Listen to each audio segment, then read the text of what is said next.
Okay, I'd like to call the City of Elkhorn Common Council June 20th, 5:30 meeting to order. If we could please stand for the Pledge of Allegiance. Pledge of Allegiance to the flag of the United States of America and to the republic for which it stands, one nation, under God, indivisible, with liberty and justice for all. Roll call, please. Bruce Lechner. Here. Tim Sharota. Here. Gary Payson Jr. Here. Ron Dunwitty. Here. Scott McClory is absent. Ken Meinell. Here. Carol Young. Here. Next on the agenda is public comment. I think we do have some for public comments. I'll read the statement. Public comments are limited to 3 minutes each. The public may speak on any item that is not included on this agenda as a public hearing or forum, but the council may not respond or discuss the issue brought forward at this time. In accordance with open meeting laws, the council must notice an item on the agenda to allow discussion on that matter. Your comments will be considered and may be placed on a future agenda for further discussion. So if anybody would like to do public comment, please come up to the podium and just state your name and address for the record. And my name's John Strzewinski. I live at North 7025 Lakeshore Avenue in Elkhorn, Sugar Creek Township. So I'd like to say for the lake house, I've known Amy for probably 15 plus years. She's been a neighbor across the street, owning the lake house, having it run well. She's been a great neighbor. I have TDs, literally, well, TDs was a bar that was just about in my backyard. I would have to call regularly on them about noise complaints. I've never had an issue. I've never heard about any issues from my neighbors about the lake house. The other thing I'd like to say is they've been very generous with when we need to have community meetings up there. They've hosted them for us. They don't charge us anything, and we take up a big amount of their space when we do it. Like I said, they've been a great neighbor to us, and I would appreciate if you allowed them to be your neighbor down here and keep the business going. They employ quite a few people. If the license isn't granted, they're likely not going to be able to open up, and there's 18 to 20 people out of a job permanently. So thank you for your time. thank you.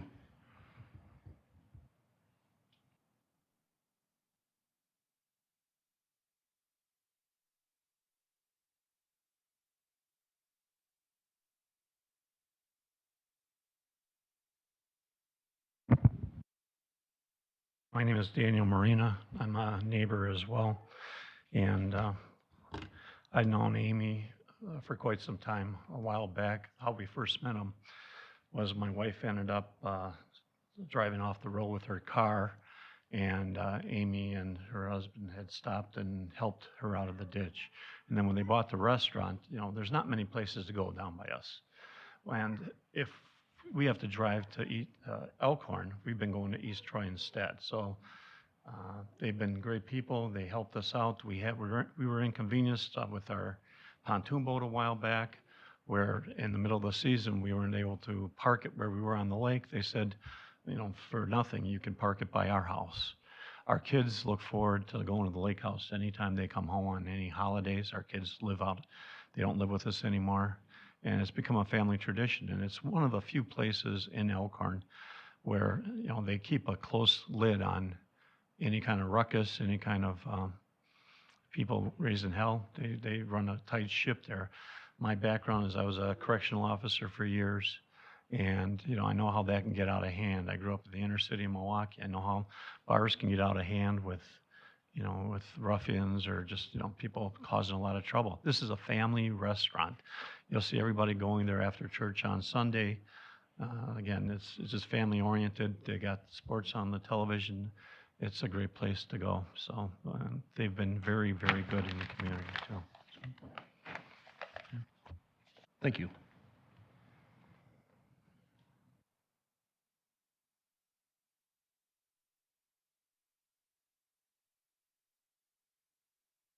My name's Alex Torres. I was here last time.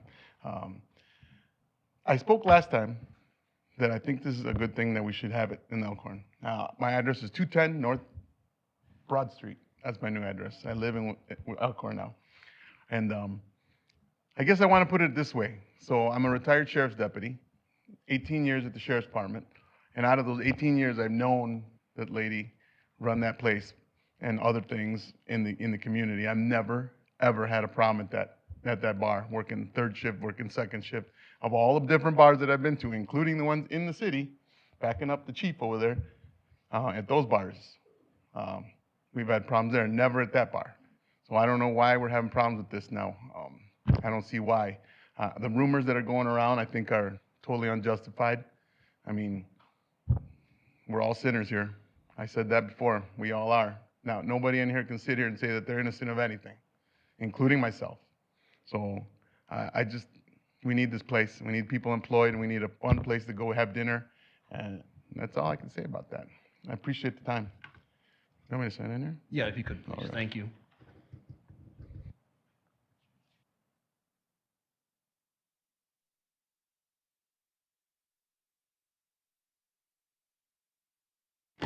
Thank you very much.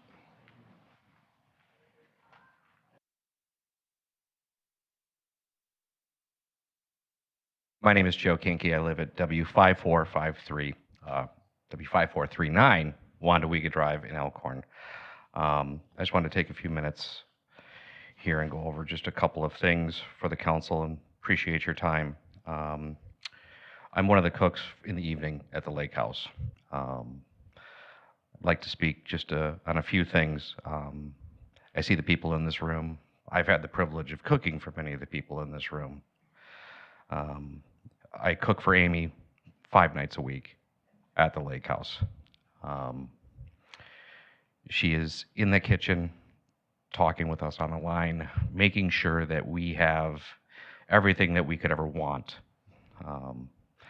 She's quick to ask leading questions to make sure that we're doing everything the way she wants it, the way it's supposed to be done, and so that our customers are happy. We've received a few emails talking specifically about the lake house, and I'd like to just take a couple seconds to read just some of the things that people have said. Some of the people have said, I was a police officer for 10 years, a nurse for 10 years, a scout leader, a PTA president, served our community for several fundraising organizations. I'm a great judge of character. These people are sending these emails to you members of the council, hoping that you'll accept Amy and John into the lake house and approve their license. The group of people here tonight in support of the lake house is a smaller subset of a larger group of people that come into the lake house on a regular basis. They have the faith and the trust in Amy and John to do what is right for the public. I think that is a sentiment or a statement to that. And if I could just get a quick show of hands as to who is in favor of the lake house here. These are the people I've had the privilege and honor of cooking for the last year. And it has been great, and they're good people. And You have 30 seconds left. okay, the number of people here in this room and their positions in society, I think that they would see through if this was a nefarious attempt for the council, that they were trying to pull something. Thank you for your time. Thank you.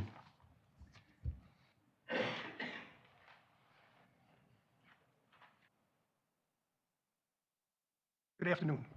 My name's Ken Prees. I live on W5296 Plantation Road. My family and I have been here since 1970. I personally lived here since 2002. I'm here in support of granting Amy Higgins and the Lake House Bar and Grill liquor license. I'm a bartender at the restaurant for over 14 months. When it first opened up, previous to that, I was at Callie's restaurant and helped get that started. Amy runs a restaurant completely different than the past owners. We are here again tonight about granting a liquor license to Amy Higgins. A letter was sent to this board from Melissa Leopardo requesting for you to deny the lake house its liquor license. I have a problem with that. I know Melissa. Melissa's own father, Rich Leopardo, was convicted, incarcerated in federal prison. He could not get a liquor license. Melissa got one. And I think it's hypocritical on her part to try to stop us from getting our license, because I don't think she wants a competition. It comes down to that. It comes down to just that. I'm asking the board to approve the license today. The building has been empty for 3 years. You've lost revenue. We have a track record of good food, good service, never a problem at all that we've ever had. We make sure we card people. We make sure the customers are well taken care of there. I'm not used to this. I'm used to able to talk to you across the bar a lot easier. Lake House employs over 20 people. They all live in Elkhorn. They're not making any money. We've already had 7 new people that live in Elkhorn that want to work for us. That says something. That's 27 people that will have a job. I want to thank you for your time. Please come in when we open up. We'd love to serve you. Thank you very much. Thank you.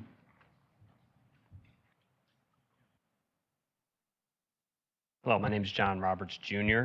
I live at 21W574 Monticello Road in Glen Ellen, Illinois. I am the son of John Roberts and stepson of Amy Higgins. I'm here today because hopefully I can shed some light on the current situation that my family is going through. As people in the town know, there's an issue with some of my father's previous businesses, and I just wanted to clear the air. My folks became great friends with Jeff and Kelly Adams because they were also regulars at Holy Cannoli.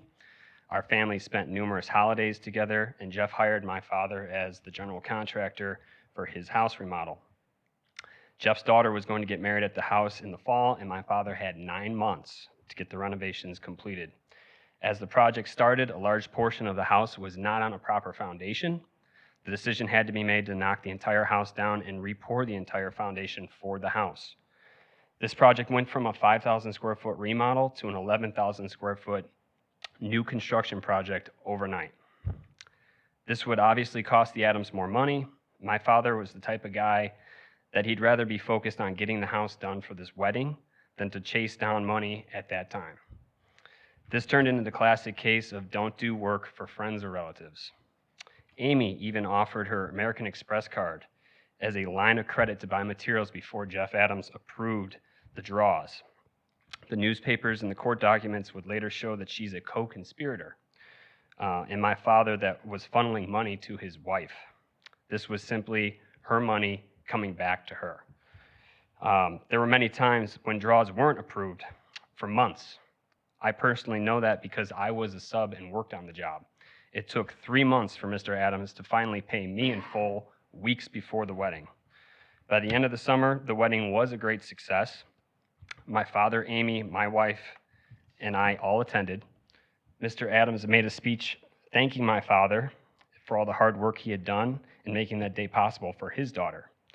My father even let Mr. Adams' family use our boats and take friends and relatives around the lake that weekend. Within weeks after the wedding, Mr. Adams eventually told my father never to come back to the job site and that he was done talking to him. From there, civil suits proceeded. My father sued him. He countersued back. My father's accountant added up roughly... You are down to 30 seconds. Okay. My father's accountant added up to $280,000 that Adams didn't pay on his original contract and almost $500,000 in change orders.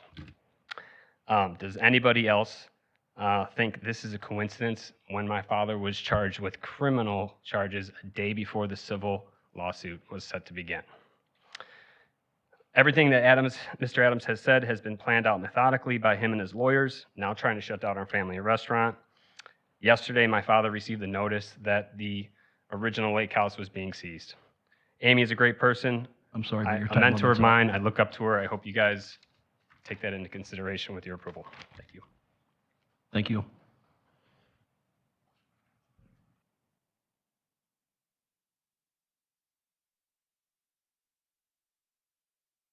Good evening. I'm Kaylee Mowery, and I live at W8805 R&D Town Line Road, and I'm a server in Delvin, and I'm a server at the Lake House.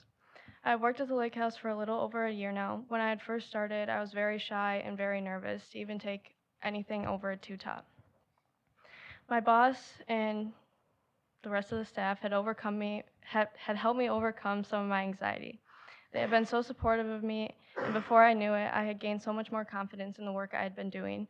Instead of taking only 2 tops, I started taking anywhere from an 8 to a 20 top. Now tonight I stand here in front of you all asking,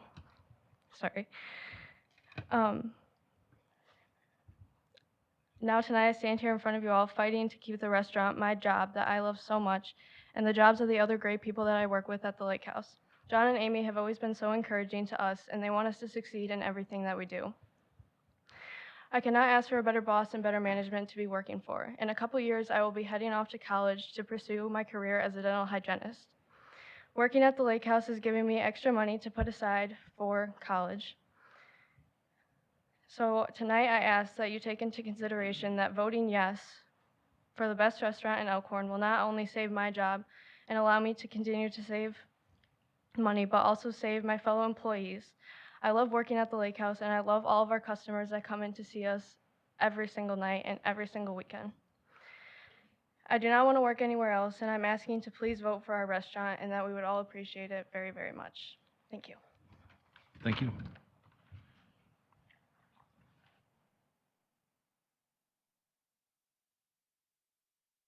Good evening. Gina Paffhausen, West 5461 Briarwood Road. And yes, we have all met before.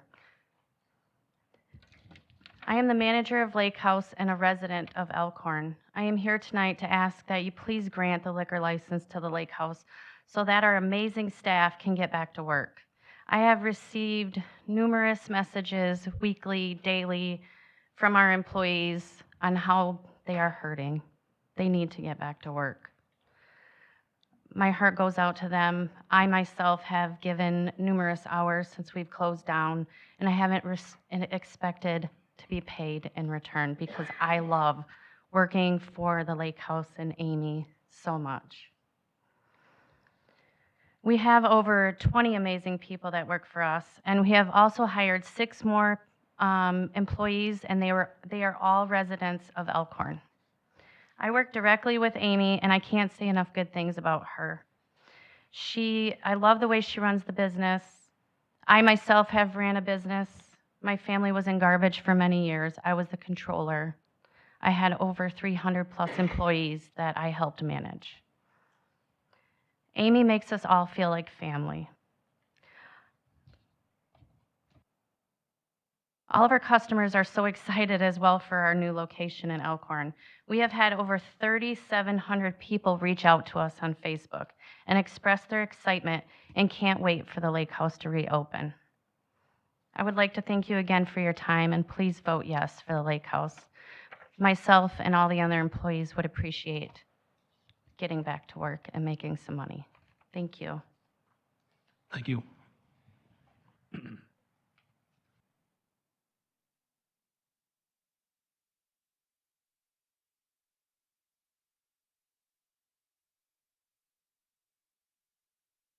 Hello, my name is Kyle Deschner, and I reside at N5075 Dam Road in Delavan. And I am the current owner of J. Roberts Menswear in Elkhorn. And I just wanted to say thank you very much for your consideration, and I really look forward to working with you all in the future. Thank you. Thank you.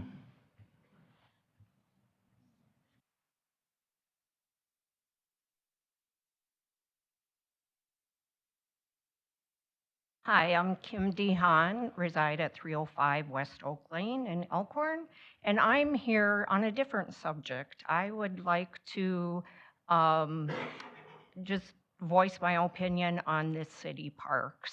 I invite some of the council people to drive past the city parks in town and look at how unkept they are. Namely, the one that stands out as the absolute worst one in town is the one off of 2nd Avenue behind the old Lakeland Bakery. We should be ashamed at how these parks look. There's weeds, there's a lot of weeds, there's no wood chips, hardly any wood chips in that. Now, when we hear that you guys are considering doing Babe Man Park or, another park in town, and we can't even take care of the parks that we have in town. So as a grandparent, I feel that each and every one of you should take a look at the parks in town And if I'm wrong, if I'm up here and I'm preaching to the choir, I think we should all, as a city, we should be embarrassed how our parks look. So that's my thing. Thank you.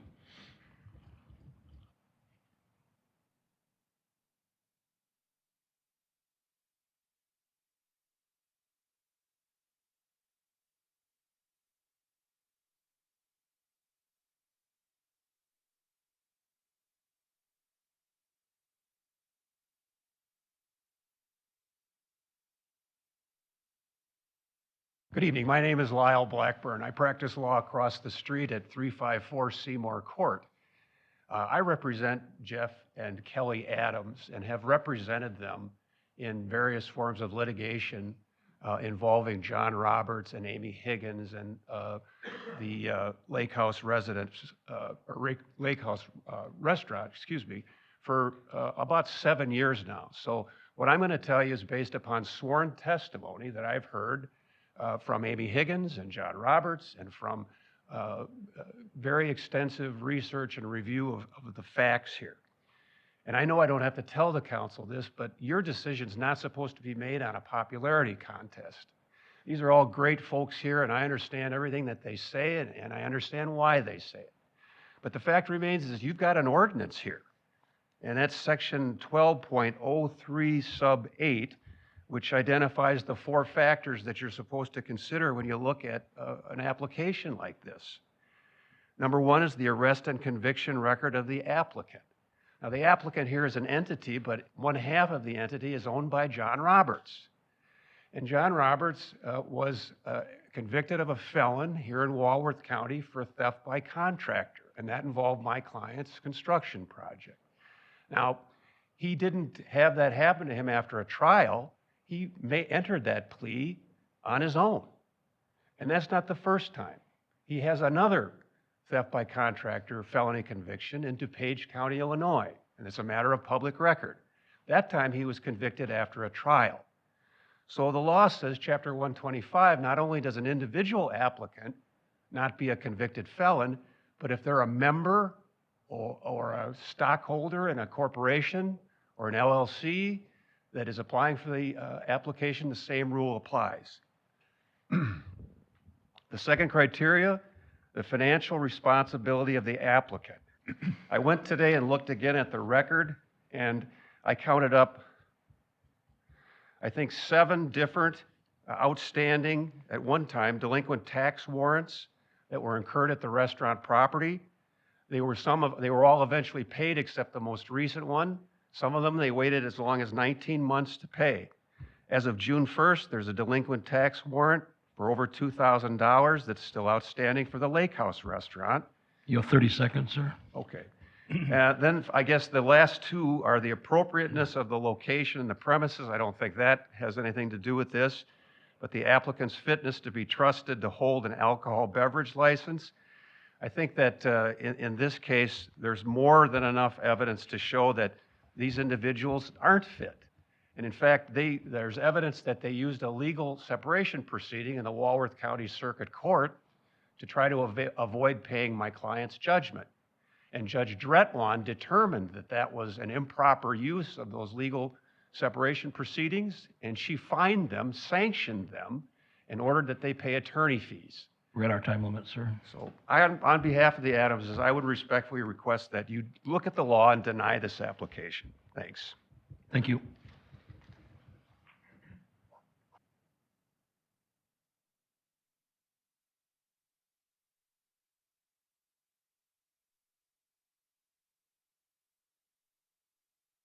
Good evening. My name is John Greeley, N7002, Peck Station Road, Elkhorn.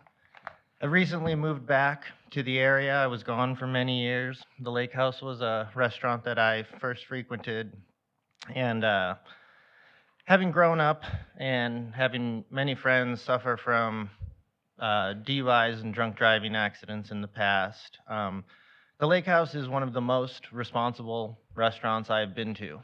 Elkhorn has many wonderful places, great restaurants, nice bars.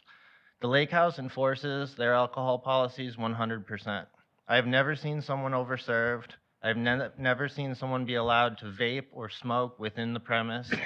They are polite, they are kind, they are cordial, they treat all of their customers extremely well, and they care about their customer safety. I have seen their employees cut people off. I have seen customers become upset with them, and they calmly and politely tell them why. This is a responsible business. I do not know John or Amy at all. I've never met them. I've seen John there before. I'm simply speaking as a patron and a resident of Elkhorn. This is a great business.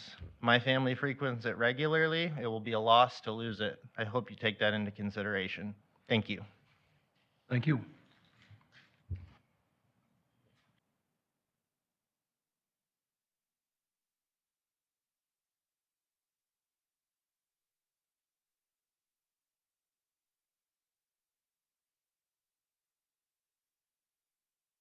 My name is Brian Madel. I live at N6454 Cobb Road in Elkhorn, Wisconsin. I also own and operate Edge Broadband, a local internet provider. Many of our customers, our vendors, we frequent the lake house. It's in the rural areas that we serve. We find it's a great environment for business meetings, for Fridays taking our employees to kind of have a relaxing lunch. The new lake house location is right in our same building as our office. We are anticipating any day an opening so we could have those meetings that much closer. I urge you to approve their liquor license. Thank you. Thank you.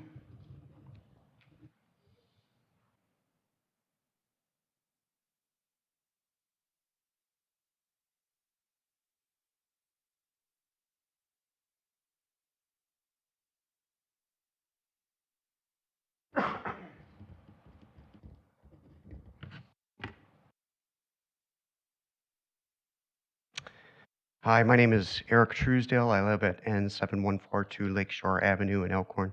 I also own 2 apartment properties within the city of Elkhorn at 112 and 114 South Wisconsin Street. I'm here tonight in support of the Lake House liquor license application.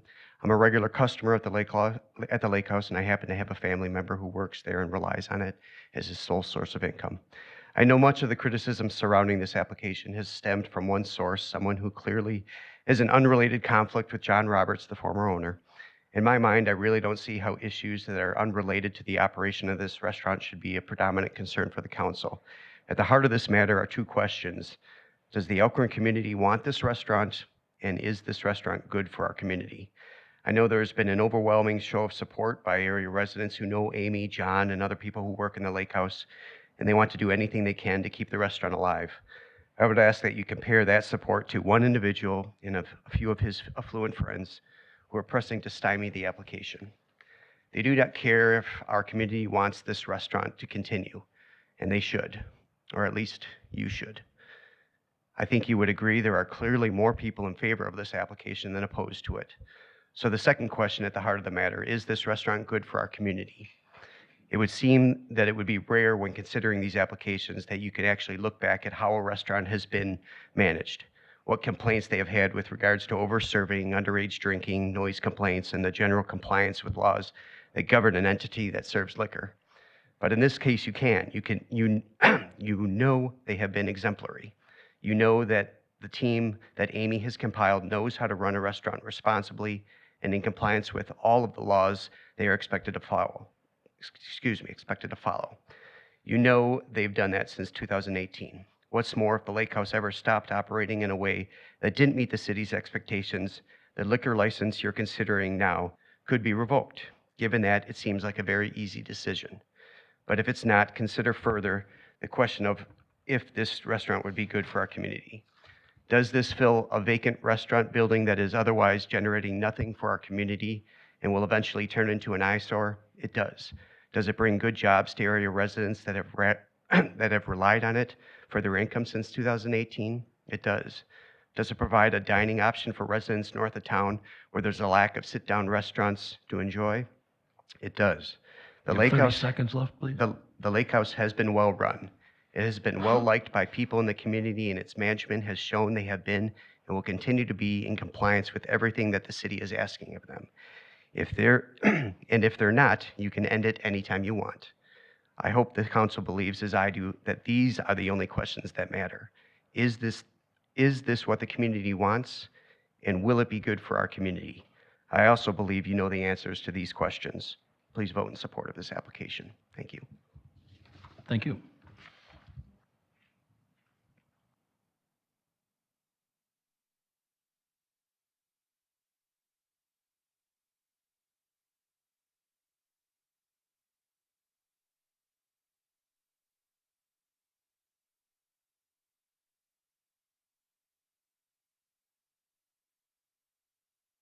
Hi.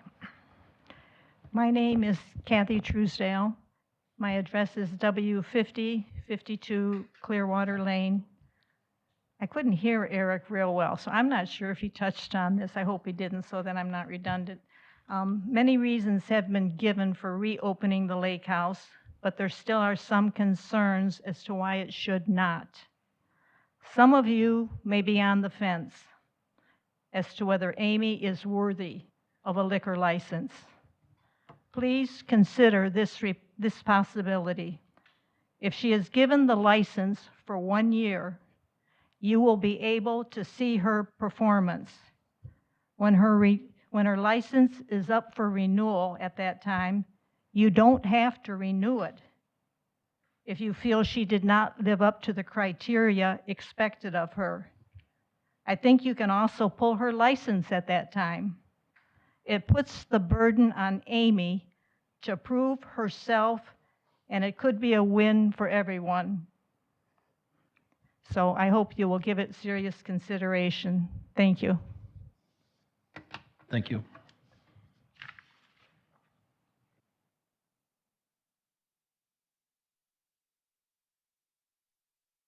Hi, my name is Sarah Deschner. I reside at N5075 Dam Road in Delavan. And on behalf of J. Roberts Menswear, I just wanted to thank Ms. Reynolds for forwarding the opinion and the research that Attorney Phillips forwarded, and to say that obviously we have some things that we need to consider and seek some advice from the city administrator and the planning commission to ensure that we have a successful model for future application, and we greatly appreciate it. We are happy to be in the city of Elkhorn, and we really hope that we can work together to come up with a successful model in the future. So thank you. Thank you.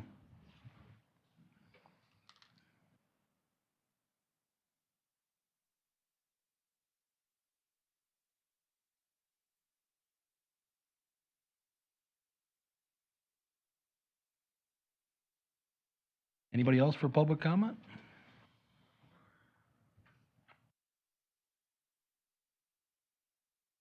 Good evening. I'm Mark Sostrich. I'm an attorney here in Elkhorn. My offices are located at 6 South Church Street, right in downtown Elkhorn. I represent Amy Higgins, and I'm here on behalf of her in the application of the Lake House Breakfast Bar and Grill, Inc. The applicant is Amy. She is the president of the corporation. She is its registered agent. She basically runs the organization. Amy has a long and illustrious career in business as a successful businesswoman. She has served in various capacities as a vice president for such organizations that you will know as Burlington, the Coat Company, Bon-Tons, which is Carson and the former Boston store, Kohl's, and she currently is the regional director of stores for Bath and Body Works. She oversees over 2,000 employees in that position. She can work from her home, she can work locally, and she also is very much involved in the Lake House restaurant. She was there as frequently as possible. You've heard from numerous staff members how closely she works, and if you've eaten at the restaurant, Amy may have bust your table at some time. She fills in anywhere that she possibly can.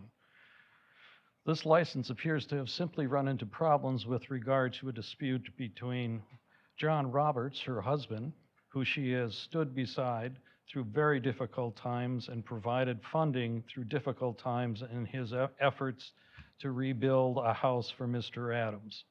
I'm asking this council not to consider itself part of the collection arm for Mr. Adams trying to collect upon his judgment. There has been success already shown in running the Lake House restaurant. Number of patrons are here, and there are far more patrons that are more than willing to speak in favor of the restaurant. As far as monitoring alcohol consumption, they're excellent on it. As far as monitoring noise to make certain that the neighbors are not upset by the operation, they're there. John Roberts is not an officer or a director of the corporation. He is an employee of the corporation and serves as one of the multiple managers that they have on site.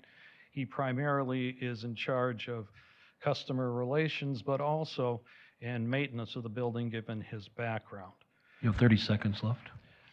All of the statutory requirements and also your ordinance requirements have been met by Ms. Higgins. She has never been arrested. She's never been convicted of a crime. She's a long-term resident of the city. And though it's inappropriate to say what her age is, because you don't want to say that about a nice lady, she's over 21, which is one of the requirements. She has the necessary permits. She's taken the necessary course. I did want to correct a couple of things in the city attorney's... I'm sorry, your time limit's up, sir.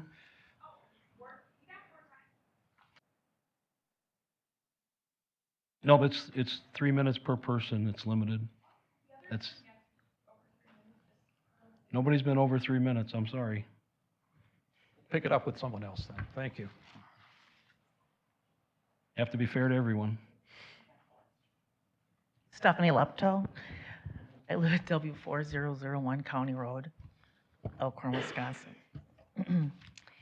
Thank you for all your hard work keeping the city running, most times a thankless job, especially these last 2 years.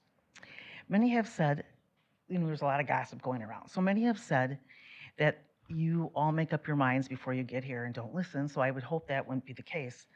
Also, the gossip is that you'll postpone this till the next meeting, and if the lake house doesn't open before July 4th, it'll be dead in the water.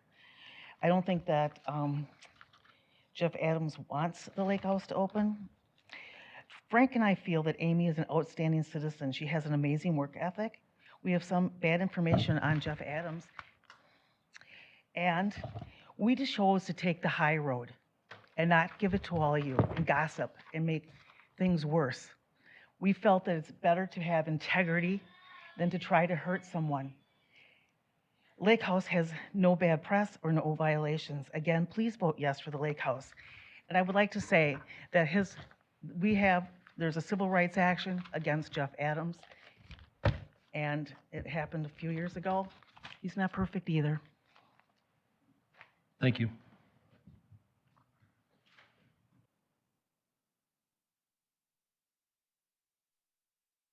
Hi, I'm Amy Higgins, reside at W5503 Rocky Road in Elkhorn, long-term citizen.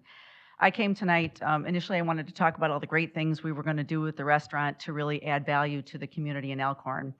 But in thinking about the last council meeting and even more importantly, the memo that Attorney Ward Phillips put together, I thought it more important to use my time to respond to some of those issues. So let me start first. There were 3 errors that I noted in the memo. The first is that there were not 3 felony charges for John Roberts, there are 2. In addition, it highlights the legal separation being denied by Judge Drentwatt. That was not the case either. I'll reference that as I speak a little bit further. And then the third is in response to 3 of the judgments. And I have satisfied 3 of the judgments that we had talked about or had surfaced at the last council meeting. And I had sent an email back on Wednesday, the 15th, to the council members to communicate that, and showed up on Thursday morning with proof of payment to Lacey, which I know she sent to Attorney Phillips. So those are the 3 errors that I saw with the memo itself. But the first piece, the lawsuit. The lawsuit between John Roberts, Premier Design, and the Adams, it never named me in any way. I wasn't included in any aspect of it. I've never held a position in Premier Design.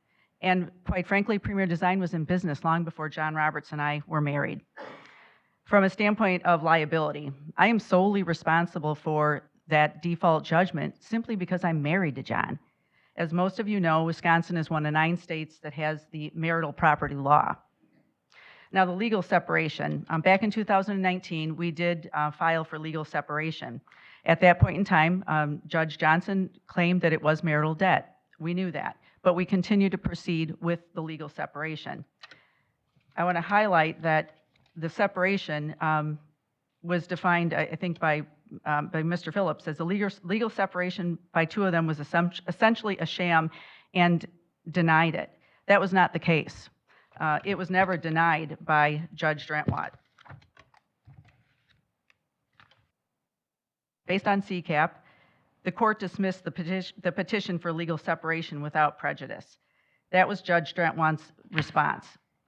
In addition, we would have completed the legal separation, but there were requests that were made by the Adams because they were interveners in the legal separation. 30-second time limit? I couldn't agree to those. It wasn't okay. Bottom line, when we look at the lake house, we have got managers on site to do the job, to be responsible. I've got 4 of them. I've got one of the best bartenders in the county to help run that business.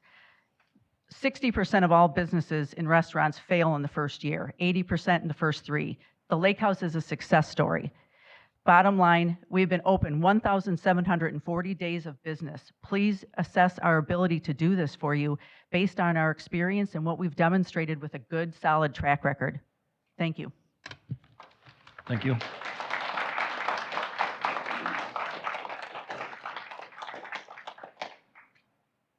Anyone else for public comment?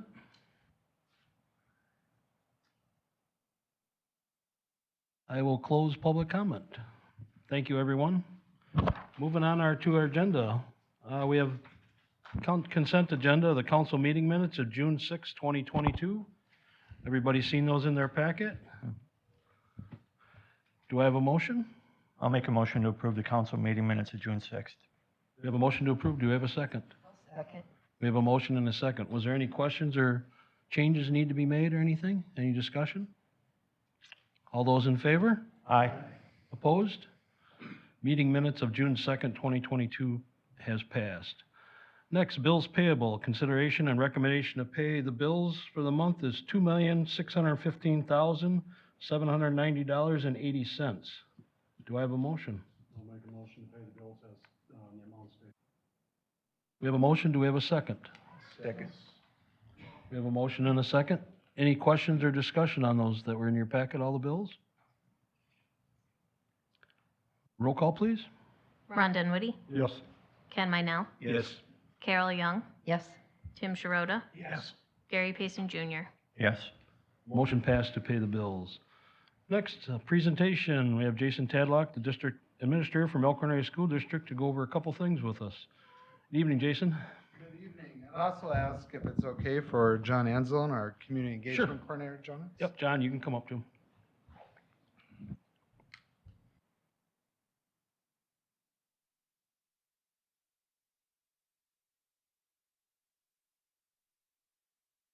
Okay, we have 2 items to review. One is a grant writer position that we have been working on, would like to partner with the city of Elkhorn on, as well as the chamber. I'll let John speak to that point. And then I wanted to share with you the survey of housing need results amongst open enrolled families from the Elkhorn Area School District.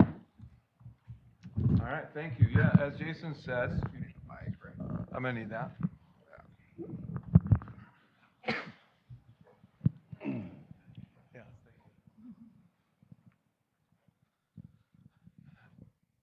As Jason said, we're here to talk about a shared grant writer position. Just a little history on this. This came about several months ago in a conversation with Chamber Director Chris Clapper. And she had come back with some information that of another community that had a grant writer position like this that was shared between the city and the school and the chamber. And as we researched that, we thought this could really be a win-win for all parties involved, as well as continuing to strengthen our relationship that we have between the school and the city and the chamber and other entities within the city. I think, some of these benefits may seem obvious, but certainly it provides some financial resources and some capital that may be able to expand some programs, enhance some programs, benefit the city as a whole. We already have a strong partnership between the chamber, the city, and the school, and I think this just reinforces that bond or that partnership we have in other areas that we already are doing. Obviously, grants are attractive financing options because many times they don't need to be repaid, so it's another revenue stream. And economic improvements within the city and benefits to schools, housing development opportunities, and innovative things that could be done by having a resource available like this and someone that can devote that time to researching and looking into these opportunities. So the example that I have, and I'd like to hand these down to you guys as well, and this is the same thing that's going to be on the screen, but Wapaka is that example that we kind of mirrored or went off of when looking into possibly doing this here and hopefully having this partnership. You can see from, I don't need to go through their whole report, but you can see from the report, it's a pretty diverse listing of different grants that they've applied for, are going to apply for, or already received. What I'd really like you to look at is that last page. And this was in their first year of existence. There's a financial report, awards received in 2021. And you can see the city received over $1 million, the chamber $145,000, and school district $228,000, and then there was $42,000 of other. This is what really jumped out at me and I thought was really impressive and in the revenue stream by this position. And yeah, I think this could be something really innovative, really special. Like I said, a great partnership and an opportunity for all of us to continue to work together. With that, you know, what are we here talking to you? Or why are we here talking to you? What do we need or what are we looking for? And really the partnership we're looking for from the city is some space for that person to do their job and have a space where they can do some of their work.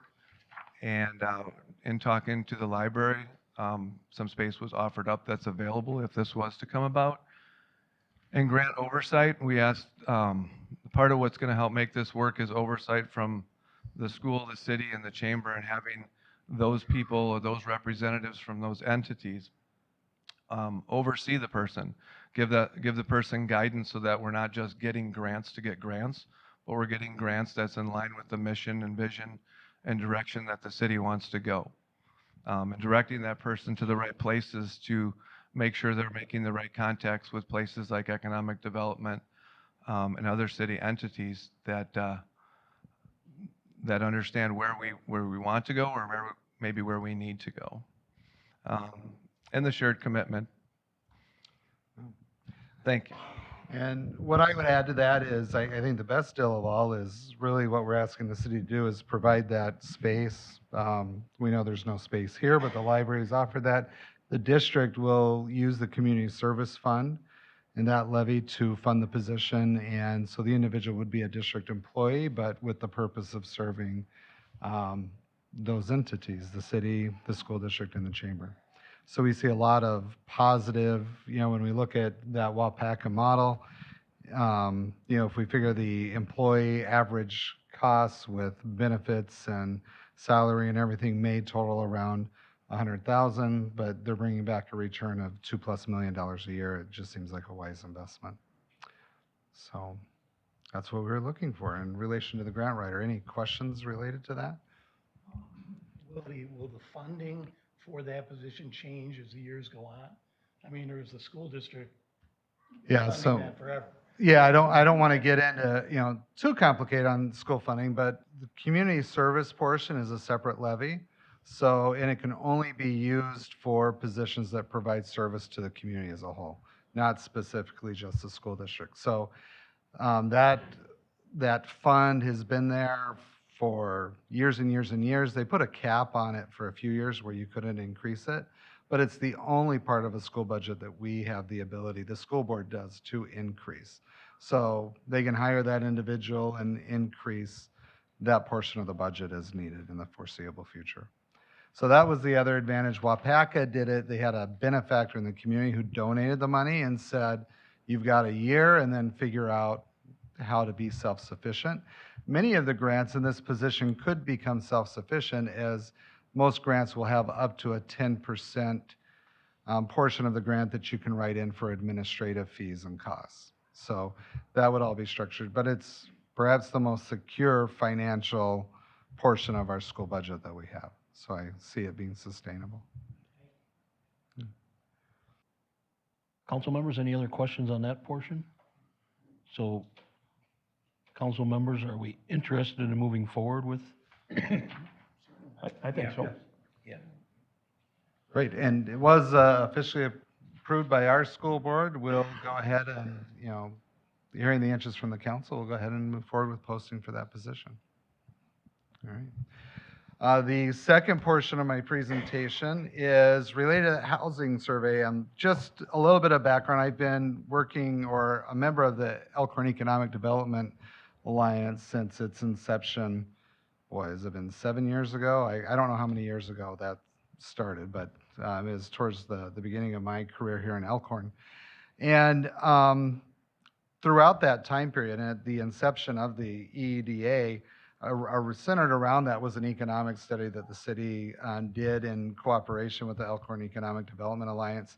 And from that point on, housing has been something that was identified as a need. We have very high occupancy rates here in Elkhorn. And, just to give you an idea, since when I came to Elkhorn 9 years ago, we had roughly 100 open enrolled students in the school district. We're at 769 open enrolled students now, representing approximately 400 households. We did a survey several years ago that I shared with the Elkhorn Economic Development Alliance at that time. This was a second survey that we done similar to the past one. I just wanted to share the results with you so you have kind of a feel for what that response was. And we had close to a 25% response rate from the group. And we just asked, the first question simply, would you move to Elkhorn if suitable housing was available? And, 46% was a yes, 19.1% was maybe, 34.8%, they're happy where they're at and driving back and forth every day. And just in case people aren't aware of what open enrollment is, those are families who live outside of the school district boundaries, but choose to come to Elkhorn. And it's a huge commitment because there is no transportation available for those families. They drive and commute back and forth. Would you prefer to rent or buy? Vast majority did indicate buy. What I would say is finances may not always align with wishes at the time and so forth and what the market is. But even that 14.9% of the 400, it's a significant chunk. What type of housing are you seeking? Overwhelmingly, single family home is something that people have shared. Number 2 was an apartment. What price range are you looking for to purchase? And this is where expectations may not meet with reality. 150 to 200,000 is 35.3%. That was by far the highest number. But you do have roughly 22, almost 34% that are looking at housing values of 200,000 or above. Would you prefer to live in town or outside of the city? Which this one always fascinates me. It was consistent with the survey a number of years ago. A lot of people like the idea of just living around, but taking advantage of the city amenities that are available there. Again, I think where some of that reality is, I think typically out in that country or more rural parts in the townships, the prices tend to be a little higher. Does Elkhorn offer the services and amenities you desire? Overwhelmingly, there was a large yes. In the no area and in the comments, there was a very recurring theme. People would like to see more commerce, more grocery shopping, more restaurant options along those lines. Have you searched for housing and haven't been able to find it? I thought that was pretty overwhelming that 62% of those surveyed had been looking for homes within the Elkhorn area and not been able to find the desirable housing there. And just wanted to create that as awareness. It's something I know this council's aware of. It's something that as a school district leader, I'm very happy to help support and work with. I would prefer, it's much better for us financially, it's better for our local tax base to have these open enrolled families be actual residents and spread that mill rate and that tax levy, that property value rate amongst the tax base. The open enrollment reimbursement is not as high as if they're resident students.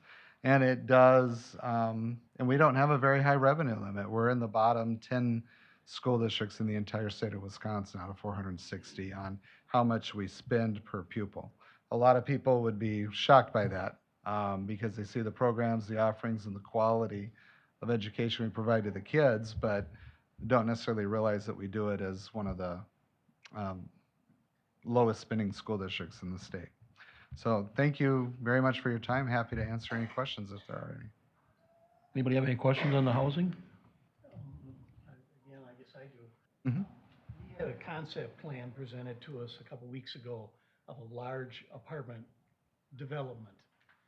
So I think it was 750 apartments, is that about right? It's around 600 apartments and around 200 senior living. Housing units, yeah. Yes. Seniors probably don't affect the school Mhm. system a whole lot, but how about the rest of it? Just, and I'm putting you on the spot. Yeah, no, I apologize. appreciate that. We were Johnny on the spot on that because we had heard about that. So we reached out to East Troy where I believe that same developer has development over there. We asked the East Troy School District to identify for us out of the number of units there, and I believe there are 360, close to 400 units in East Troy.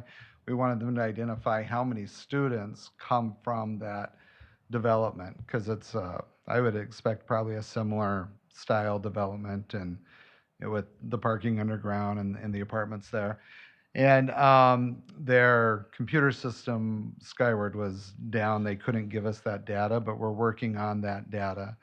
Our elementary schools where that development would occur would likely feed into West Side or Jackson. We could set up the boundaries to feed into both of those districts because it's right on what would be the dividing line for those two buildings.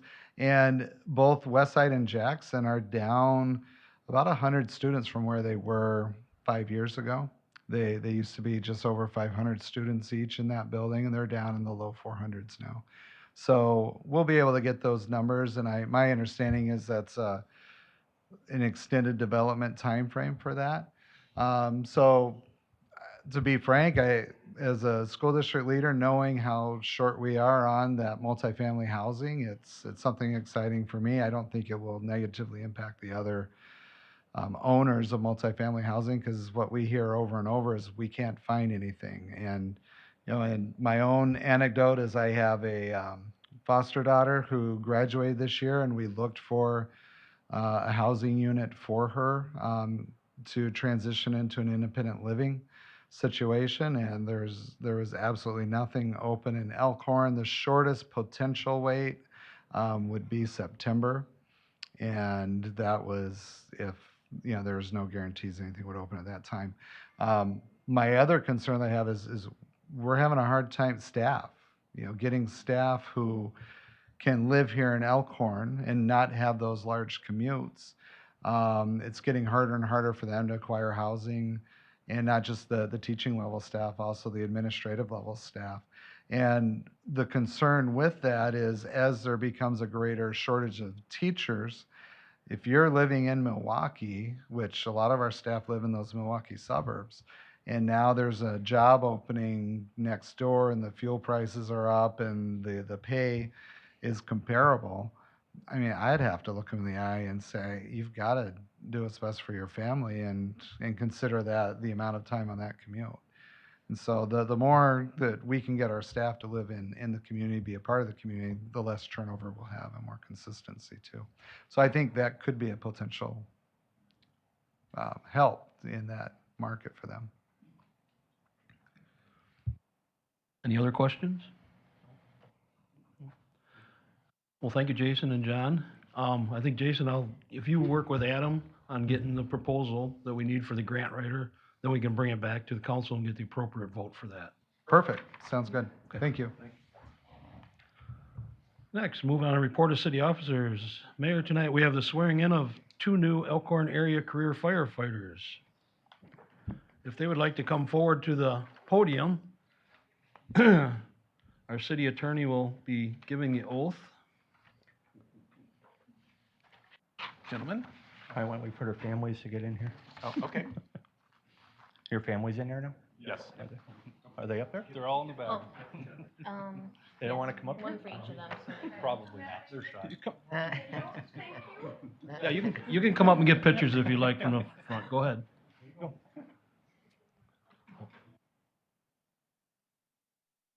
Go ahead, Ward.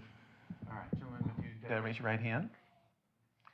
You start out with I and state your name. I, Carl Strait. Scott DeVolt. Okay. Do solemnly swear solemnly swear that I will support and defend that I will support and defend the Constitution of the United States of America the Constitution of the United States of America and the state of Wisconsin and the state of Wisconsin against all enemies, foreign and domestic, against all enemies, foreign and domestic, and I will faithfully and impartially discharge my duties. Impartially. partially discharge my duties As firefighter of the city of Elkhorn. as firefighters of the city of Elkhorn Under the appointment of the department. under the appointment of the department According to the laws of the city of Elkhorn. according to the laws of the city of Elkhorn To the best of my skills and abilities. to the best of my skills and abilities. So help me God. Thank you.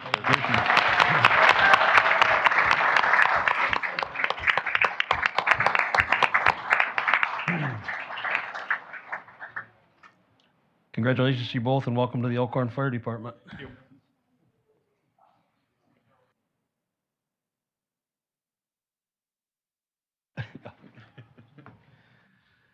Next, city administrator.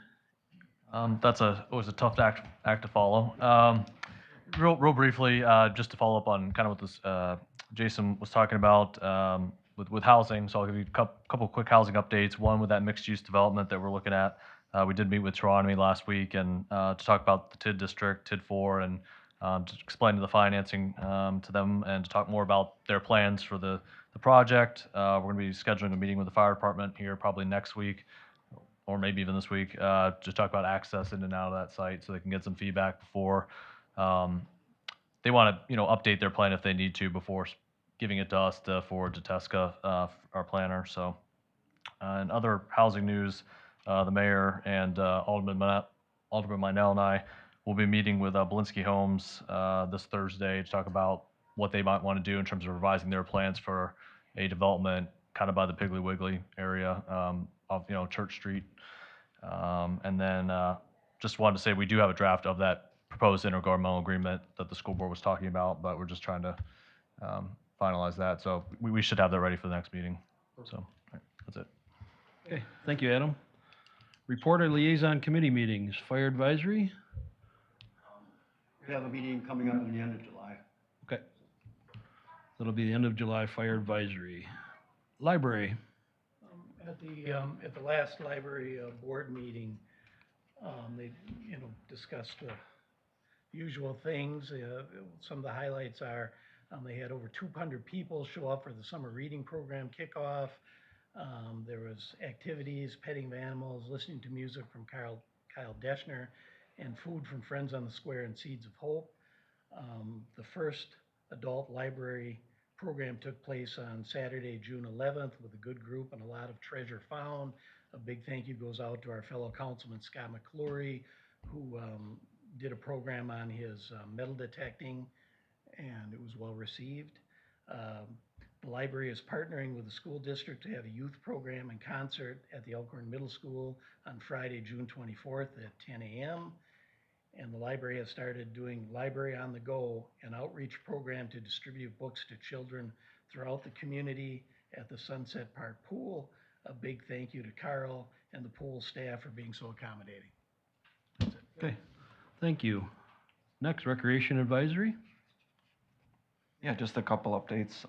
Our pool opened on June 11th, And on that hot day on Tuesday, we had over 650 people in the pool. I want to do a big special thank you.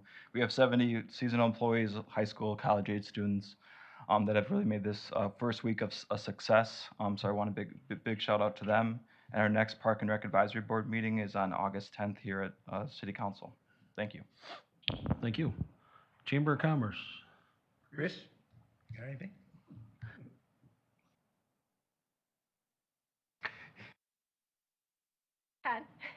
We had our normal monthly meeting. As you know, we have started off with our Saturdays on the Square. We have 27 full-time vendors on Saturday. We do line the 10 block of Wisconsin Street, so it's something new. We usually have a food truck or some type of vendor in the one location. We also have, last weekend we had a big event, truck and tractor pull at the fairgrounds. This weekend, we have our antique flea market, and our community guides went out to over 10,000 local Elkhorn 53121 zip code, plus a little portion of the Geneva National. So those are all distributed. And if anybody has any questions or anything upcoming, and I know we will always support and promote any of the upcoming fireworks, the concerts in the park. We work together again collaboratively. And just on a side note, grant writer position, I don't think you can understand the impact of that position that could be here for this community. For Wapaka County, that is a community of 50,000 people that brought that grant writer position to them. And in that first year of what they brought back to their community of over $2.2 million to different, it could be to the fire department, to the library, to a Head Start program. It could be for anything.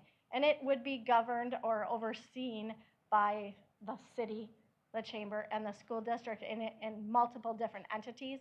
And I think it's just a win-win for our community to bring different things back to it. So I know my board is fully on board with it and is excited to see what we can do and bring back to our community. They're even looking, the understanding is Wapaka County is looking at redirecting and has reached out to the school district and maybe even to Adam on how to reschedule or redefine that, because how that was funded in Wapaka County was given 1 year for the grant. It was a donation, and now it's going to go back through their school district under their Fund 80, because that is community funds that is not tax levied, and that's where they can pay for that position out of. So. Chris, just a real quick question. I got the impression from Jason's presentation that if he didn't use those funds in this fashion, that they would go unused. Is that? There, no, geez, no. It's, no, their Fund 80 it's a levy, so you can increase that based on the expenses. You said that they had to be community-based, or it had to be both the city and. It has to be based in serving the community. So if you didn't use it in that fashion, then you couldn't use it. There's no problem. That's what I wanted to understand. Thank you. Any questions for Chris? Thank you, Chris. Next, moving on to committee reports. This was in our legislative and regulatory committee, and it was a legislative and regulatory recommendation to approve the new Class B fermented malt beverage, Class B liquor for Lake House Breakfast Bar and Grill, DBA Lake House Breakfast Bar and Grill, 10 West Evergreen Parkway, Suite 1 and 2, Amy Grace Higgins, the agent. And I will allow council, if you have any direct questions, to ask Amy. You're welcome to ask Amy if you have any direct questions towards it. Or if you have a recommendation, or? Yeah, I have a question. Is the restaurant operational without the license? Because everybody talks about food. 75% of our business.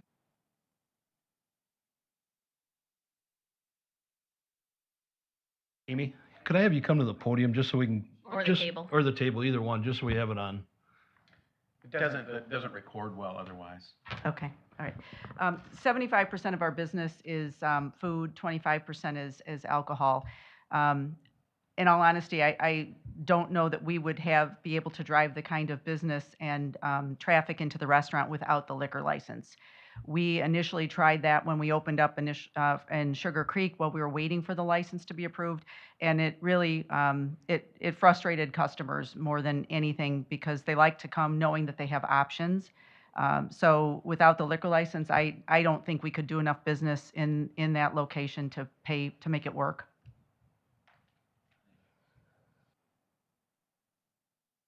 So do I have a recommendation? I would make a recommendation to approve the license for the lake house. I have a recommendation approved. Do I have a second? We have a recommendation and a second. Is there any other questions or discussion?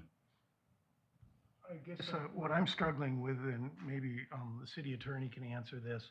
I remember when I had a liquor license, they always had, I believe, we had an LLC and they had my wife fill out an auxiliary questionnaire as a 50% owner of the LLC. And I believe a background check was done. So does that, can you go from there to the fact that that is important, that people that are shareholders also have some responsibility, not just the applicant and the agent of a business? There's no question under the law that a manager, which he is clearly described as manager here, that their background and their input is also applicable to the license application. And my memo makes that really clear. The fact that the applicant doesn't have a criminal history, only has these civil problems, that's also relevant. I would tell you that it would be a mistake under the law for council not to consider Mr. Roberts' involvement in the business and his managerial involvement, because the statute is specific in saying that that is to be considered. Members and managers must meet all the requirements of 125.04 sub 5 sub B in order for the license to be granted. I think the bigger question, frankly, is whether or not the offense, the criminal offenses, substantially relate to the circumstances of the licensed activity. And I will tell you, as my memo states, that up until recently there would have been almost no guidance on that. This new Cree case does give that guidance, and it seems to give the city or any licensing agency a much more broad interpretation of that section that has been available in the past, where I think the chief would agree with me that typically if it wasn't alcohol-related criminal offenses in the past, they wouldn't consider it, but that doesn't seem to be the case anymore. And just as a side note, I'll indicate that sometimes in this job I end up having to deliver unpleasant news. It doesn't mean that I don't have a dog in this fight. I don't care. And I'd like to thank the city for giving me one more opportunity to make new friends in the community. So. Any other questions or discussion? And he's not a manager. He is running the customer engagement component of the business. He did own the building in Sugar Creek, but he does not own this building. I am the one that signed the lease, and he is customer engagement and responsible for all maintenance of equipment. And anybody that's been in the restaurant business, that's almost a full-time job, repairing equipment. I guess my question would be, why did you leave the old building to come to the new one? Two reasons. Initially, we thought there was an opportunity to get exposure to having an outdoor patio and a bigger facility. Our business has continued to grow as we've come out of COVID. It certainly hasn't been easy. And the Adams also, we got a notice, actually yesterday, John got it on Father's Day, and noticed that they were seizing the building. Obviously, we've had legal issues with them. We have worked through the restaurant this entire time. We made it through COVID. We never accepted or applied for any PPP money. We did it on our own. And it's certainly, obvious we've also incurred from a personal level over $200,000 worth of legal fees because of all this. And I personally have paid through garnishment over $140,000 in the last 36 months to the Adams. There is clearly good faith to resolve that, and we're working on it. But closing our doors doesn't seem to me to be the answer for anybody. It doesn't help us complete our mission of paying the Adams or providing value to the community. And I'd like to read one piece that came from the sentencing hearing from Judge Koss. I think it's important that you run that restaurant. And that was what was said to John from Judge Koss. He believes it's important that he be involved in the restaurant. Judge Koss was aware of everything that transpired, the entire case he presided over. So I think about that and think if Judge Koss is in support of it, he believes that there's not a threat to the community for us to be open. I think I'd be remiss if I didn't bring up too, I just saw documents and I saw them late this afternoon that you have settled some of your judgments with the Department of Revenue. Yes, I have. And I think that's commendable, and I think that goes a long ways to being responsible financially. Thank you. Any other questions? Roll call vote, please.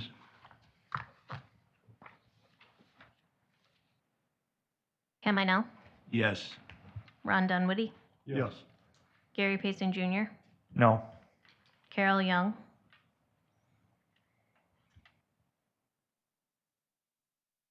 I'll say yes.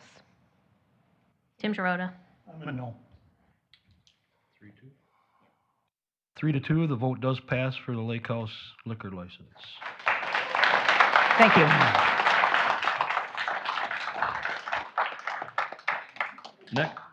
Next, out of legislature and regulatory recommendation to deny the new Class B fermented malt beverage, Class B liquor for Underground Sound Jazz LLC, DBA Black Tie, 19 South Wisconsin Street. Kyle Charles Deschner, the agent. And if anybody has any questions for Kyle, he is here, I think, yet, isn't he? Yep, there he is. Do we need to deny it, so it can just be withdrawn? Certainly the applicant can withdraw it. The applicant would. Wouldn't that sound The better? applicant would have to withdraw. It's up to him, but, yeah. We can't order anyone to do anything. No, but it came out of committee that we did not approve it. And since that time, we've got some information from Ward that it basically can't happen. Can we give them that option here? Absolutely. The applicant can be presented with the option to withdraw the application. Kyle's still here? Right here. Hello. Hello, buddy. I brought him up. Okay. Thank you. Long story short, my whole intention of trying to get this license, I'm going to be here for a long time. I would love to, I personally would love to have the opportunity to sit down with important people to get some guidance to see the best way to approach this, because I feel like we've been spinning our wheels with different drawings, with different approaches to this. I love this town. I bought the business. I'm trying to buy the building. I'm going to be here. You're not going. Yeah, I love J. Roberts Menswear. It's been here since the 1850s. It's been a clothing store. It burned to the ground. They rebuilt in 1895.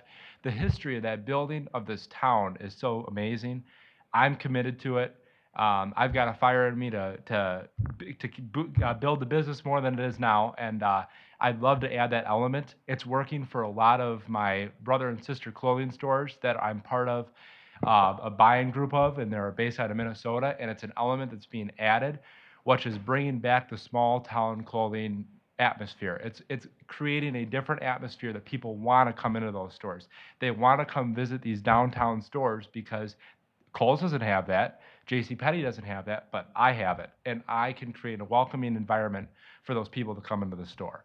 So I certainly will withdraw that application. I'd love to, but I'd really love someone to give me some guidance on maybe an opportunity to sit down, reevaluate the way that I can approach this that will not maybe easily pass, but make it so it's not I'm coming back here and I feel like I'm hitting a brick wall every time, to say it quite frankly. And I'm willing to hear your comments or concerns and hopefully have some of your resources to maybe try to achieve that. Okay. We would like to work with you, Kyle, so we will accept your withdrawal. And then whatever it takes, contact Adam, Lacey. We do have Ward's interpretations now of different things of why a lot of the stuff couldn't fall in. Yes. So, and you did see that, correct? I definitely, I did. Okay. And Yeah. Bonnie too. Yeah, When and you got an Bonnie. idea, you got to run it by Bonnie through the building So keep all those people in your loop. Exactly, and I think if I may say, so I'll comment that Lacey said.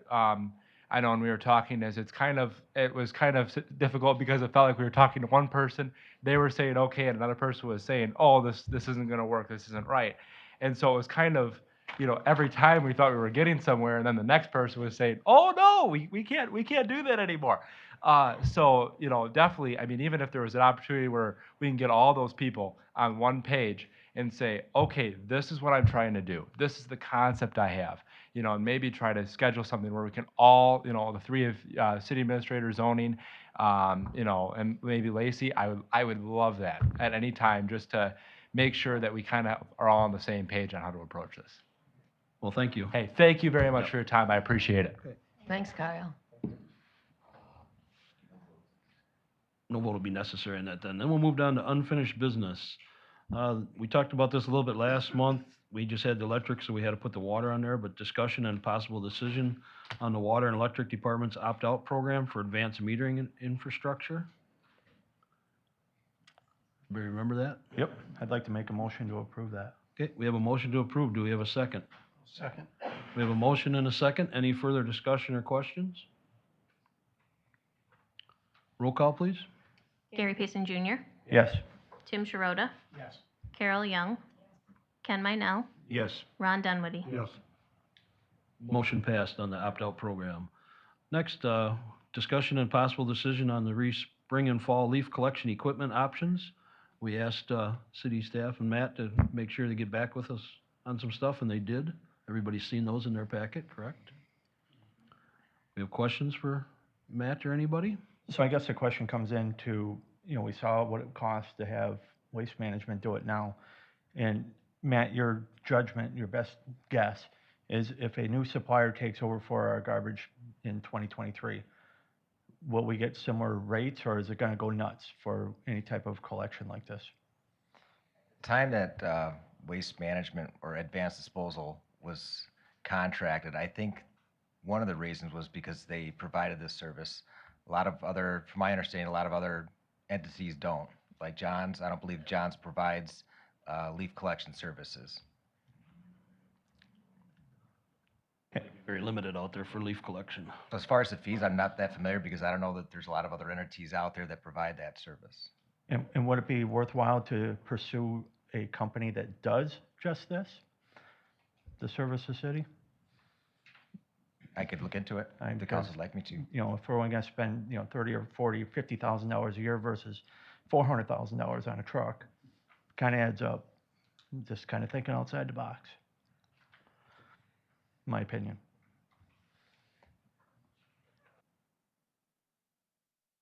Questions towards Matt or staff?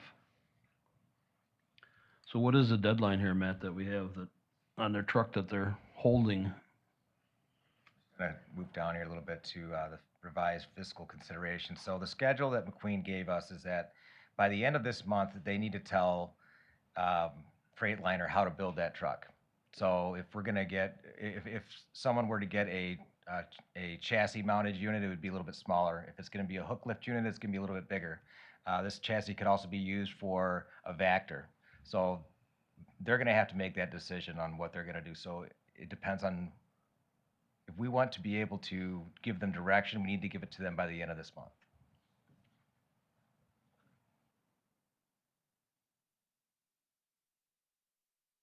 Through 2023. Ken, can you? Yeah, so Ken, can you move forward so your mic's? I asked him if we were under contract yet with them for this coming fall, and we are. He just wanted to make sure you were at the mic because Lacey has a hard time getting it on the Well, recording. it wasn't picking it up when you were leaning back. We are through the end of this year only, correct? No, through 2023. 23, Yeah. okay. Yeah, so this schedule that I show, 6:30, McQueen would let Freightliner know how to build the truck, basically with the truck specs. Then 10 of 22, Freightliner starts building it after they've ordered a lot of the materials for it. And then 12 of 22, it would ship to Fontaine, where they install the second steering system and the hook lift system. And then it goes to ODB, where the leaf vac unit is installed on January of 23. So the city, if we decided to move forward, wouldn't see it until, February, March of '23, which would make us prepared for '24, or possibly '23 if we chose to do that, which we mentioned in here as well.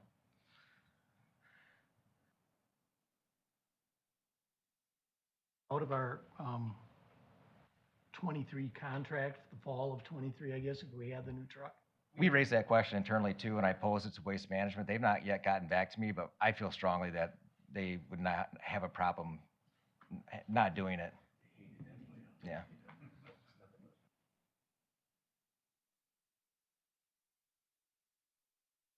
Would council like to move on this agenda item? Got any idea what the life expectancy of that piece of equipment is? We were talking about that as well internally. I would say at least 15. I'd probably put it at 20.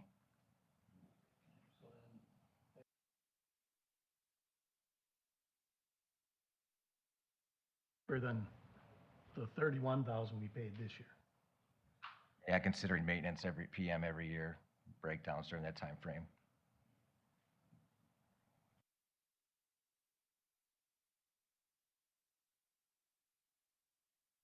Council like to move forward? Do we have a motion to move forward, or to motion to look at other options, or?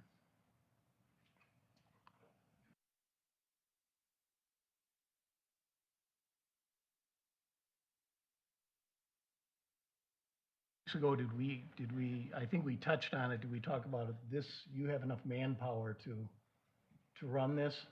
If With we the, bought this piece with, of with the equipment? unit, would be a hook lift, which I'm just gonna show some pictures here. We talked about a couple different units inside. The memo speaks to a couple different units. A trailer mounted unit, which would be this one here. You wouldn't be able, this would be $80,000. You'd have to have one person manually operating it back here, and then you'd have to have it towed, so this would be a two-person operation. The other option would be to go to a trailer mounted unit that has a dump body that would still require two people. So I guess to get to your question, if we went with the more expensive unit where it's just one person with a joystick driving it, I think I know that we'd be able to manage it. Fall is a busy time, so two people I think would be very, very challenging if we had to dedicate two staff to it. This truck would be one, correct? Correct.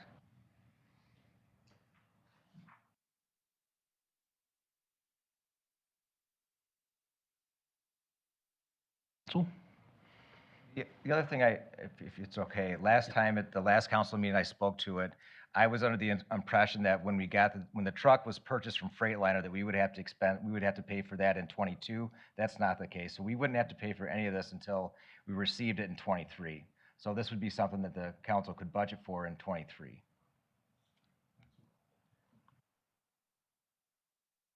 And we looked at some comparisons as far as budgets from last year and this year. So in 2022, we had $430,000 budgeted for vehicle equipment replacement.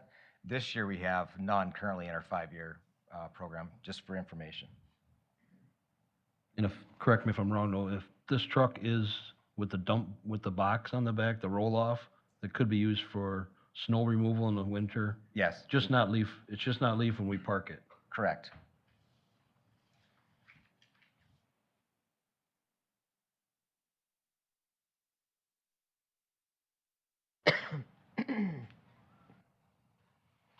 Anybody like to? I guess I move we go ahead and approve buying this truck. We have a motion to purchase. What's the dollar figure? What would be the dollar figure, Matt, offhand? do It's you still know? an estimate this time, but it's right at $400,000. The quote that I just got last week was $399 and some change. That motion that no more than like 405 or 410 or something in order to be sure? Sure. I move we purchase this truck for no more than $410,000. We have a motion to purchase this truck for no more than $410,000. Do we have a second? I'll second.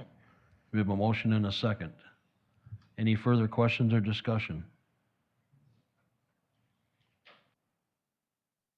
This would be on the 2023 budget, Tim. Yep, okay. Roll call, please. Tim Sharota, Yes. Carol Young, Yes.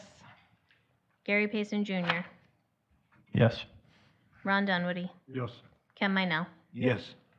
Motion passed to move forward on purchasing the truck with no more than $410,000. Next, under new business, we have, discussion and possible decision on the requotes for July 1st, 2022 through June 30th, 2023 reinsurance policy for city employee health coverage. Adam? And Matt, can you scroll down maybe 2 more pages? 1 more? Yeah, perfect. Yep. So as I just wrote in the council memo, Lacey and I met with, and Corey met with Consociate Health and our insurance agent who does the city's reinsurance policy for health insurance. So just as a reminder, we've got our health insurance, which covers up to $60,000 basically, the city has to pay for, and then we have a reinsurance policy that covers any claims that are above that. So it's just to help protect the city, it's almost like an umbrella policy, if you will, just to protect the city in case claims are high, basically. So we have to renew that policy. The new policy term is actually July 1. So we've got these quotes in front of you, and I don't know if you have any specific questions about any of the quotes, other than to say we are currently with Gerber, which is the first column there, the Gerber Life Certus. They're our current reinsurer. They've given us a quote of either $535 there, or you see $558, depending on what level of deductible you want to use. And then the next lowest was on the following page, if Matt wants to scroll down. Thanks, Matt. That EC/companion was the sort of the lowest of the quotes, but we'd end up paying more potentially in claims because they have a higher deductibles. So Can you remind them of the recommendation from? yes. So the recommendation from Consociate and is to go with to stick with Gerber Life and to go for the higher of the quotes from Gerber Life at can you scroll back up, Matt? For at 558, 102.88, and the reason being is just because they would have a lower deductible, and so if we had some higher claims from a couple employees, which we anticipate having, it would actually save us money to go with a higher premium but lower deductible. So that's the recommendation. So the recommendation, Adam, if I understand right, is the renewal option, the middle column? Yeah, that's correct, Mayor. The current renewal. Or no? Yep, the current renewal. So Yep, the sorry, first current. column. Yep. They labeled them very confusing. So current renewal is what the recommendation? Correct. Okay. So you need a motion? Yes. I will make that motion to follow the recommendation to follow the current renewal column. Okay, we have a motion to move forward with the current renewal. Do we have a second? Second. We have a motion and a second. Any further questions or discussion? Just to be clear, for the record, that's 558, 102.88, is that correct? That is very much correct. Roll call, please. Gary Payson Jr., Yes. Ron Dunwoody, Yes. Ken Minell, Yes. Carol Young, Yes. Tim Sharota. Yes. Motion passed for moving forward with the renewal. Next, we have discussion and possible decision on execution of HVAC maintenance contract with Western Mechanical for 1 year. I can take that one. Yeah, we received 3 quotes. We've been using Weston for a number of years now, and they were currently the lowest bidder that we've received at the $23,493 for all of the buildings that are listed in the memo. Questions for Matt on that? Has Weston been a good supplier? Yeah, overall, yeah. I think as we get newer facilities like this building and DPW, I think that it's sometimes getting close to being out of their wheelhouse, in my opinion, but they've been good. Just out of curiosity, Matt, do you know what the other quotes were kind of at? Yeah, Northern Mechanical was 50,000, and Southport was 30. Ballpark. Ballpark, okay. Yeah. Any other questions? I'll make a motion to approve Weston for the HVAC maintenance agreement for 2022, 2023. at Second. $23,493. Second. We have a motion and a second. Any further questions, discussion? Roll call, please. Gary Houston Jr., Yes. Ken Minell, Yes. Ron Dunwoody, Yes. Carol Young, Yes. Tim Sharota. Yes. Motion passed for the execution of the HVAC maintenance contract with Western Mechanical. Next, discussion and possible decision on the 2022 Elkhorn stormwater improvements. Guess Matt and Yeah, we have Naomi here, Naomi? our representing Kapoor, our city engineer, that's going to go through the memo that she put together. Good evening. As part of the 2022 Elkhorn stormwater improvements, we thought of this project in kind of two components. One was a new biofiltration basin, and the other was a wetland dredging or stormwater pond dredging over in the Elkhorn West subdivision.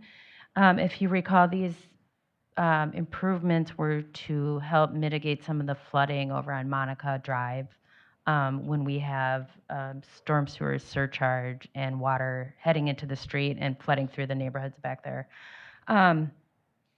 So in completing the project or doing the modeling and the construction plans for the new biofiltration basin, which is going to be located in the outlet at the West Court Apartments, we recognize that the two projects, taken independently, the biofiltration basin does a lot more to mitigate flooding at Monica Drive than the dredging of the stormwater basin in Elkhorn West. Additionally, that basin in Elkhorn West is a regulatory wetland for Wisconsin DNR. And in doing research and coming up with our construction plans and how much area we would need to impact the wetland in order to get some additional volume, the mitigation costs in order to do that were around $85,000 per acre. So we, when talking with Matt, decided to come back to the council to see, kind of compare the two options and see if it was maybe something that we wanted to consider for moving forward with in the next year. This will require permitting from DNR, which I think we would be able to do. But we'd have to impact at least a half acre of wetland in order to get the storage volume that would even make a dent in the flooding over on Monica Drive. Most of the benefit we're seeing is from the biofiltration basin, which is out to bid right now, actually. So that will be constructed this year. There's a lot of numbers in here. I don't know if you have any questions. Basically, the biofiltration basin will cut down the flow rate to Monica Drive in the 50 year. It will cut it in half. And that's even if our storm sewer is surcharged. So we're holding back water. Will water still get there? Yes. This is definitely going to help. They will see less occurrences of water on Monica Drive, at least from this outlet. From the water that gets to the outlet, water will still come down Monica Drive itself and access the little depression there where we see ponding. But this will help mitigate some of those concerns with the biofiltration basin. The original estimate for the dredging of Elkhorn West subdivision wetland was about $170,000. And so with the mitigation, that would bring it up to, we're estimated $244,000. So in looking at her memo too, I just wanted to bring up, and you guys probably read through it, but in her summary, she mentions that, if we are looking to dredge Elkhorn West, the wetland that we plan to, it's something that wouldn't be able to happen this year. So to include it in the current stormwater management project, it wouldn't be feasible with the amount of time that it would take to get the permit from DNR, which we didn't realize at the time. And the money also for mitigating would be an additional $80,000, which was not budgeted. So I guess kind of in summary, I think we need to move forward with the biofiltration basin to help relieve some of the stormwater flooding concerns in that area. But do we want to maybe in 23 consider dredging the wetlands? That could be something that the council could decide on at a later point in time. Do we need additional relief over there? I think that Naomi's memo speaks to that. You're getting a lot of relief already with the biofiltration basin. Do you get more with dredging the wetlands? Yes. I did think it was interesting that, after the soil borings, that it didn't show a lot of sediment buildup in the wetland. So do you need to dredge it if it's not filling up with sediment, at this time? I don't want to, I guess that's how I looked at the memo and thought about things. I just wanted to mention it in addition to what she had stated. So I don't know that we have much of a decision, but to move forward with the project not including this, and then it could be considered at a later date. So that's what I read, was the same thing, that we weren't going to really get anything by doing the dredging of the wetland. But this new biofiltration basin, is this going to help the area where we had someone here, I think, the last last council meeting complaining about west? He happened to live on Monica Drive, yes. Okay, so this would help him. This So will it's going to help help him. everybody. Yeah, he will still get water in some extreme events, like the 100-year, it doesn't do as much to mitigate, but the 50-year storm event. Which is more common since it's 50. Right, and under, right? Right. And rainfall is less than Okay. that, so. And how much money did we put aside for this project? We budgeted enough to cover the biofiltration basin at 275. I don't have the capital improvement plan with me, but I know that there was enough in there to cover both of these, which is 275 for the biofiltration basin and 244,000 for the wetland grading in Elkhorn West. Right now, like she said, the basin is out for bid, so. Actually, I take that back. The 244 includes the $80,000 for mitigation, so it's the delta. It'd be the difference between, you'd have to deduct 240, so like 160,000 plus 275,000. Yeah, that's what we had budgeted for originally. Naomi, could you define 50 and 100 years Sure. difference? It's a statistics game, but a 100-year rainfall event is an event that happens, a chance of happening once every 100 years. You can have a 100-year event this year, and you can have a 100-year event next year. And, the way we define it, we use rainfall data that's standardized throughout the state. That rainfall data is changing, hasn't been updated yet, so we know this, but we still use, the standard for analysis. Yeah. And then 50-year would be a rainfall event, once every 50 years. Thank you. So does council want to continue with we are continuing with the biofiltration, but do we want to look at down the road to Westland to see how this works and then look at it next year, or do we want to? That's what I would say based on the data so far. Is that what you're asking for, Matt? Yeah, we could look to try to put it in the budget to manage for it in '23 and see how it, if it's in line with everything else, and see how it affects other projects that would be considered. And if we don't have to do it, we just save the people some money. Correct, yeah. I like that. So I don't think we really need a motion for anything, I think, correct? Correct me if I'm wrong. Well, is this already budgeted, already approved in your end process, or are you asking for funds? It's first one. It's already, okay. Keep doing what you're doing. We're going to open bids on Wednesday of next week, and then we'll be back to award that project. So does the rest of the city council members feel the same, to just keep Yeah. what we're doing? Sounds Okay. good.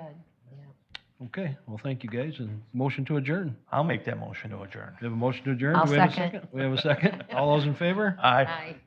Well, meeting adjourned. Thank you, everyone.